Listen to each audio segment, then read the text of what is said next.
रात हो गई है एक छोटे से वीरान शहर में। कैमरा उस पुराने खंडहरनुमा हवेली पर जाता है जो शहर के बाहर है, पेड़ों से घिरी हुई।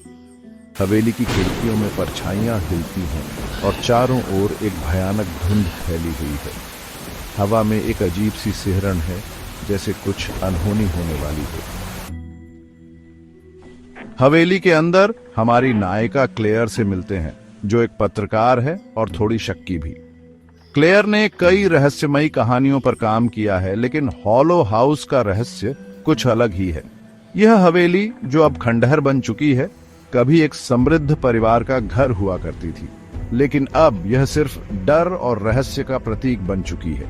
हवेली की दीवारों में छुपे हुए रहस्य और अंधेरे कोनों में छुपे हुए साए क्लेयर को अपनी ओर खींचते हैं। Clear the 3rd of March, लोग इसे हॉलो हाउस कहते हैं ये लोगों को निगल जाता है। पिछले महीने 3 हाइकर्स यहाँ गायब हो गए।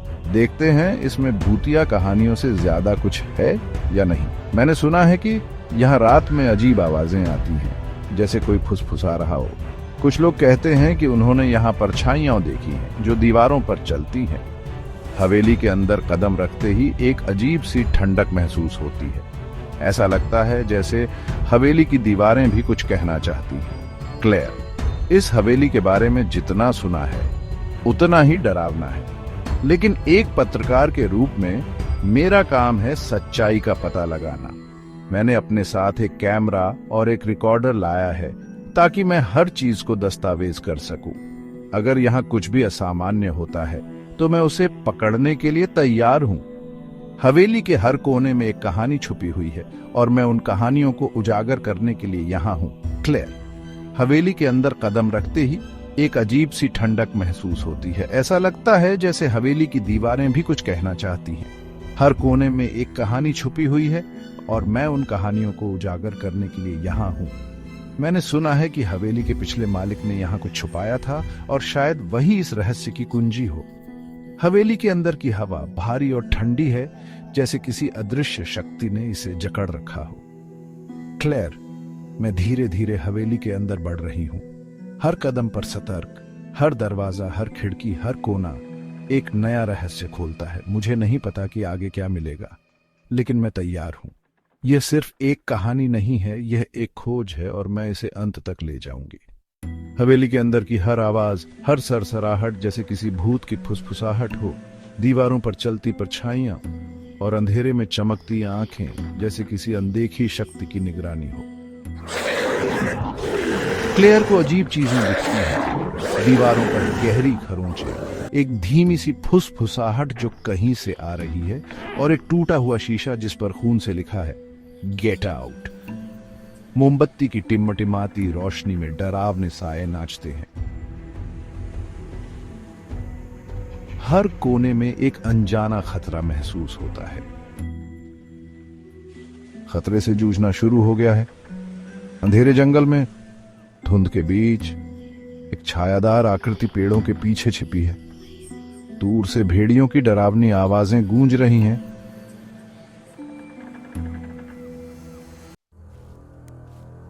जैसे जैसे क्लेयर आगे बढ़ती है, उसे और भी डरावने सबूत मिलते हैं। एक हाइकर की पुरानी डायरी जिसमें क्रिप्टिक राइटिंग्स हैं और कुछ फोटोज जिनमें पीछे परछाई सी दिख रही है। फुसफुसाहट तेज हो जाती है, अब उसका नाम पुकार रही है। अचानक एक ठंडी हवा का झोंका उसे घेर लेता है और पेड़ों के बीच से लाल आंखें चमकती हैं। क्लेयर का दिल तेजी से धड़कने लगता है, जैसे कोई अनदेखी शक्ति उसे देख रही हो। क्लेयर बेसमेंट में जाती है और उसे एक बंद दरवाजा मिलता है। वो ताला तोड़ती है और एक तहखाना मिलता है जिसकी दीवारों पर अजीब निशान बने हैं। ठंडी हवा का झोंका आता है और उसे बच्चे के हंसने की आवाज सुनाई देती है। अचानक एक परछाई उसके पीछे से गुजरती है और दीवारों पर खून के धब्बे उभर आते हैं। क्लेयर का दिल तेजी से धड़कने लगता है और उसे महसूस होता है कि वो अकेली नहीं है। क्लेयर को एक पुराना टेप रिकॉर्डर मिलता है। जब वो उसे चलाती है तो एक अजीब सी आवाज उसे चेतावनी देती है, तुम्हें देखा जा रहा है। कमरे में अचानक ठंडक बढ़ जाती है और दीवारों पर परछाइयां नाचने लगती हैं। क्लेयर का दिल तेजी से धड़कने लगता है। उसके पीछे का दरवाजा जोर से बंद हो जाता है, जैसे किसी अदृश्य शक्ति ने उसे धक्का दिया हो। क्लेयर, कौन है वहां? दरवाजा खोलो, ये मजाक नहीं है। मुझे यहां से बाहर निकालो। कोई तो जवाब दो। कमरे में परछाई हिलने लगती हैं, इंसानों जैसे आकार बना रही हैं, लाल आंखों वाली। क्लेयर समझ जाती है कि यह सिर्फ परछाई नहीं है, ये डर से पलने वाली आत्माएं हैं। अचानक एक ठंडी हवा का झोंका आता है और परछाई और भी गहरी और भयानक हो जाती है। दीवारों पर खून के धब्बे उभरने लगते हैं और एक धीमी भयानक हंसी गूंजने लगती है। सच का सामना करने का समय आ गया है। जैसे ही आत्माएं क्लेयर के पास आती हैं, वो डट कर खड़ी रहती है, ये जानते हुए कि अपने सबसे बड़े डर का सामना करके ही वो अंधेरे को दूर कर सकती है। गहरी सांस लेकर वो परछाइयों का सामना करती है। उसकी हिम्मत से कमरा रोशन हो जाता है। क्लेयर के जीवन में यह क्षण एक निर्णायक मोड़ था। वर्षों से उसने अपने भीतर छिपे डर और अनिश्चितताओं का सामना करने से बचने की कोशिश की थी, लेकिन अब इस अंधेरे और भयावह कमरे में उसे एहसास हुआ कि भागने का कोई रास्ता नहीं था। उसे अपने डर का सामना करना ही था। जैसे ही परछाइयां उसके करीब आती गईं, क्लेयर ने अपने भीतर की ताकत को महसूस किया। उसकी आंखों में डर था, लेकिन साथ ही एक दृढ़ संकल्प भी था। उसने अपने भीतर की आवाज को सुना, जो उसे कह रही थी कि वह इस अंधेरे को दूर कर सकती है। उसने गहरी सांस ली और अपने हाथों को स्थिर किया। उसके हाथ थोड़े कांप रहे थे, लेकिन उसने उन्हें मजबूती से पकड़ लिया। उसने अपने दिल की धड़कन को सुना, जो उसे याद दिला रही थी कि वह जीवित है और वह इस लड़ाई को जीत सकती है। जैसे ही उसने परछाइयों का सामना किया, उसने महसूस किया कि वे केवल उसके डर का प्रतीक थीं। वे वास्तविक नहीं थीं, लेकिन उसके मन में बसे डर और अनिश्चितताओं का प्रतिबिंब थीं। उसने अपनी आंखें बंद की और अपने भीतर की रोशनी को महसूस किया। उसकी हिम्मत और दृढ़ संकल्प ने कमरे को रोशन कर दिया। परछाइयां और धीरे धीरे गायब हो गईं और कमरे में उजाला फैल गया। क्लेयर ने महसूस किया कि उसने अपने सबसे बड़े डर का सामना किया था और उसे जीत लिया था। यह क्षण उसके जीवन में एक नई शुरुआत का प्रतीक था। उसने अपने भीतर की ताकत को पहचाना और उसे एहसास हुआ कि वह किसी भी चुनौती का सामना कर सकती है। उसने अपने डर को दूर कर दिया था और अब वह एक नई रोशनी में जी रही थी। क्लेयर ने अपने भीतर की शांति को महसूस किया और उसे एहसास हुआ कि उसने अपने जीवन की सबसे बड़ी लड़ाई जीत ली थी। उसने अपने डर को दूर कर दिया था और अब वह एक नई शुरुआत के लिए तैयार थी। इस अनुभव ने उसे सिखाया कि डर केवल हमारे मन का एक हिस्सा है और हम उसे दूर कर सकते हैं अगर हम अपने भीतर की ताकत को पहचानें। क्लेयर ने अपने भीतर की रोशनी को महसूस किया और उसे एहसास हुआ कि वह किसी भी अंधेरे को दूर कर सकती है। उसने अपने जीवन में एक नई शुरुआत की और उसे एहसास हुआ कि वह किसी भी चुनौती का सामना कर सकती है। उसने अपने डर को दूर कर दिया था और अब वह एक नई रोशनी में जी रही थी। क्लेयर ने अपने भीतर की शांति को महसूस किया और उसे एहसास हुआ कि उसने अपने जीवन की सबसे बड़ी लड़ाई जीत ली थी। उसने अपने डर को दूर कर दिया था और अब वह एक नई शुरुआत के लिए तैयार थी।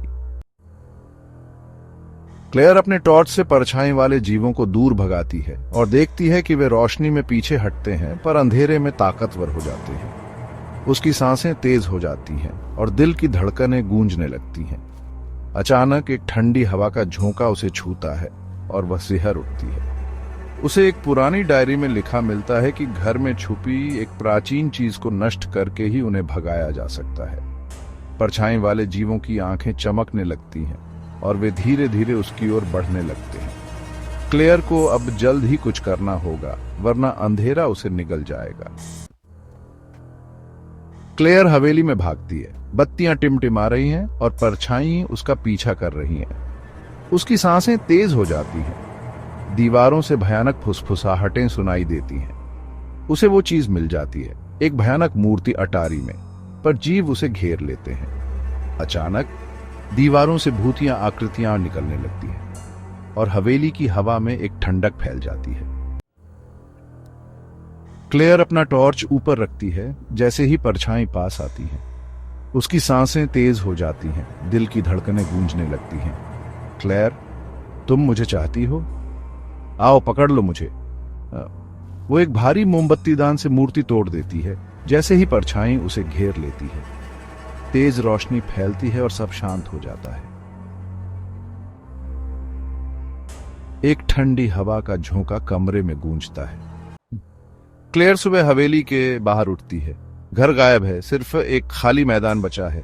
वो अपना रिकॉर्डर देखती है, पर उसमें सिर्फ आवाज है।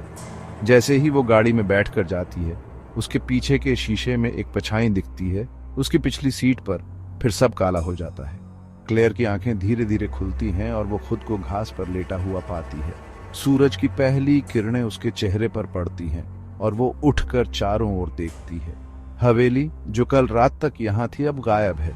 उसकी जगह एक खाली मैदान है जिसमें सिर्फ घास और कुछ पेड़ हैं। क्लेयर को समझ नहीं आता कि ये सब कैसे हुआ। वो अपने पास पड़े रिकॉर्डर को उठाती है और उसे ध्यान से देखती है। रिकॉर्डर में सिर्फ आवाज है, कोई तस्वीर नहीं। वो रिकॉर्डर के बटन दबाती है, लेकिन कुछ भी नहीं बदलता। क्लेयर को याद आता है कि उसने कल रात कुछ रिकॉर्ड किया था, लेकिन अब वो सब गायब है। क्लेयर उठकर पास खड़ी गाड़ी की ओर बढ़ती है। उसके कदम धीमे और भारी हैं, जैसे कि वो किसी गहरे सोच में डूबी हो। गाड़ी में बैठते ही वो पीछे के शीशे में देखती है। अचानक उसे अपनी पिछली सीट पर एक परछाई दिखती है। वो घबराकर पीछे मुड़ती है, लेकिन वहां कोई नहीं होता। क्लेयर का दिल तेजी से धड़कने लगता है। वो फिर से शीशे में देखती है और इस बार परछाई और भी स्पष्ट होती है। उसकी सांसें तेज हो जाती हैं और वो गाड़ी का इंजन स्टार्ट करती है। जैसे ही वो गाड़ी चलाने लगती है, परछाई गायब हो जाती है। क्लेयर को समझ नहीं आता कि ये सब क्या हो रहा है। वो गाड़ी चलाते हुए सोचती है कि क्या ये सब उसकी कल्पना है या फिर सच में कुछ अजीब हो रहा है। उसकी आंखों के सामने सब कुछ धुंधला होने लगता है और फिर अचानक सब काला हो जाता है। क्लेयर की कहानी यहीं खत्म नहीं होती, ये तो बस शुरुआत है। आगे क्या होगा, ये जानने के लिए बने रहिए। As the darkness engulfs Claire, she suddenly finds herself back in the empty field, but something is different this time. Her eyes catch a glimpse of something half buried in the ground. She walks over and uncovers a dusty old journal. The leather cover is worn and the pages are yellowed with age. Claire opens the journal cautiously, her fingers trembling as she flips through the pages. The journal reveals the dark history of the house that once stood there. It belonged to a man named Elias, who was obsessed with the occult. He conducted rituals that could summon spirits, hoping to gain eternal life. As Claire reads further, she finds detailed descriptions of the rituals, complete with symbols and chants. Her heart races as she realizes the gravity of the situation. The house wasn't just haunted, it was a portal to another realm, a place where spirits could be summoned and controlled. Claire's mind races with the possibilities. She now understands why the house disappeared and why she keeps seeing shadows. The spirits are still here, bound to this place by Elias's dark magic. Determined to put an end to this, Claire decides to use the journal to reverse the ritual and free the spirits. She knows it won't be easy, but she can't let the darkness consume her or anyone else. With newfound resolve, Claire sets out to gather the materials needed for the ritual. She knows the time is running out and the spirits are growing stronger. Will she succeed in breaking the curse, or will she become another lost soul in the field? Stay tuned to find out what happens next in Claire's journey into the unknown. Claire stands in the empty field, the hidden journal clutched tightly in her hands. The sun has set, and the only light comes from the flickering flames of the candles she has carefully placed in a circle around her. Each candle represents an element: earth, air, fire, and water. In the center of the circle, she lays out the materials she has gathered for the ritual: a bowl of salt, a vial of water, a feather, and a small flame. Claire takes a deep breath, her heart pounding in her chest. She begins to chant the words written in the journal, her voice steady but filled with a sense of urgency.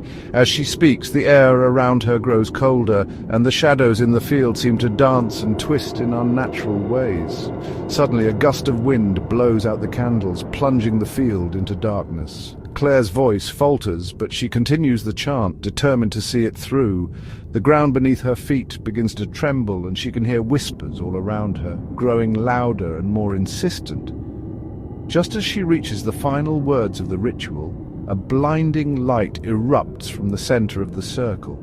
Claire is thrown backward, landing hard on the ground. She scrambles to her feet, her eyes wide with fear as she sees the spirits materializing around her. They are no longer the faint shadows she had seen before. They are fully formed, their faces twisted in anger and pain. The spirits swarm around her, their hands reaching out to grab her. Claire tries to defend herself, but they are too strong. She can feel their cold, ghostly fingers tightening around her throat, and she struggles to breathe. Panic sets in as she realizes that the ritual has gone horribly wrong. Desperate, Claire grabs the journal and begins to chant the words backward, hoping to reverse the ritual. The spirits hesitate for a moment, their grip loosening, but before she can finish, a powerful force knocks the journal from her hands, sending it flying across the field. Claire is left, helpless, surrounded by the vengeful spirits. She can feel their anger and pain, and she knows that she has made a terrible mistake. The spirits become more aggressive, their attacks more violent. Claire's vision begins to blur, and she knows that she can't hold on much longer. Will Claire find a way to escape the spirit's wrath, or will she become another lost soul in the field? Stay tuned to find out what happens next in Claire's journey into the unknown. As Claire struggles against the vengeful spirits, a faint glow catches her eye from the edge of the field. Desperation fuels her as she breaks free and stumbles toward the light. She finds herself in front of an old, decrepit shed she had never noticed before. With trembling hands, she pushes open the creaking door and steps inside. The room is filled with ancient artifacts, each one more mysterious and foreboding than the last. Dust-covered relics from a forgotten era line the shelves, and the air is thick with the scent of aged parchment and decaying wood.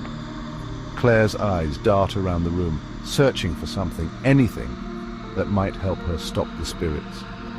Her gaze finally lands on a small, intricately carved box sitting on a pedestal in the center of the room. The box seems to pulse with an otherworldly energy, and Claire feels an inexplicable pull toward it. She cautiously opens the box and finds a glowing amulet inside. The amulet's light grows brighter as she lifts it, illuminating the room with a warm golden glow. In that moment, Claire realizes that this ancient artifact is the key to stopping the spirits.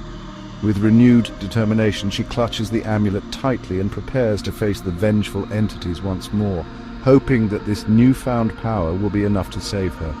Stay tuned to see how Claire uses the amulet to confront the spirits, and whether she can finally bring peace to the haunted field. Claire steps out of the hidden room, the glowing amulet clutched tightly in her hand. The spirits are waiting for her, their forms swirling ominously in the moonlit field. The air crackles with tension as Claire faces them, her heart pounding in her chest. She knows this is her last chance to banish them and bring peace to the haunted land. With a deep breath, Claire raises the amulet high above her head. Its golden light intensifies, casting a radiant glow across the field. The spirits recoil, their anguished wails filling the night. Claire channels all her strength into the artifact, feeling its power surge through her veins. The ground trembles as the spirits are drawn toward the amulet, their forms disintegrating into wisps of smoke.